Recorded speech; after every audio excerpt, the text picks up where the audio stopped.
Kanang hapit na kumuli og Pilipinas ba?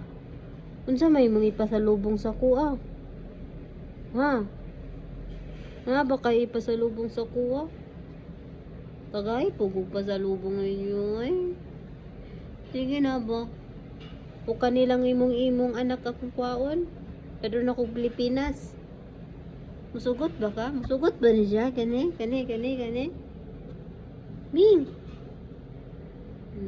Gwapa ra ba kayo na? Cute kayo nagnaw ang mouth. Cute kayo ilong pa cute. Di ba cute sa mama? Di ba cute sa mama? Buutan. Murag wala nakasala. Murag wala gikaon ang langgam. Gikaon ra ba niyang langgam? Gipatay niyan na. Ka-cute jud sa iyang anak ba?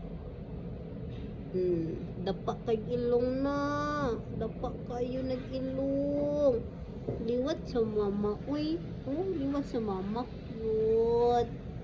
Cute. Potanga ta kwarta pi. Tanga ta. 1,500 lang. Potanga ta. Sige na, hapit na ra ba kumuli. Na di na ta magkita. Nawanay mo hatag ni mog milk. Sige daw. Nanay mo hatag ni mog food pag muli ko. Unsa may mong kanon? Na, tapos diri di ka pansinon. Di ka pansinon diri sa mga tawo. Kay talawan pud sila giring. Hadlok gani makakita. Na, magunsa na lang mo diri, manguli na me. Manguli ra ba me? Na, kaluoy sad oy. Wala na mag-atiman ani akong cute na iring na dapa. Dapa ra ba kay ni Napay duwa ka anak Sige ra ka tutoy. Tama na uy. Sige tutoy, sige tulog. May trabaho. Na.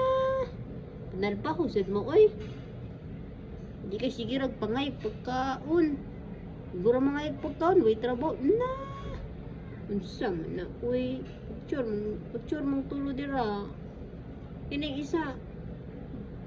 Mga water banig langgam. Kanon, patat yun.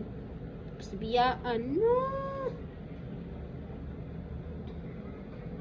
Ang duwa niya ka anak, sige ka tutoy. Okay ra mo dira. Lami kay inyong pagtutoy. Unsa man na uy. Nya ikaw. Ayaw lang, walang puti suko anay na. Hikap ko sa kamot, Hikap ko sa kamot. Sige na, hikap.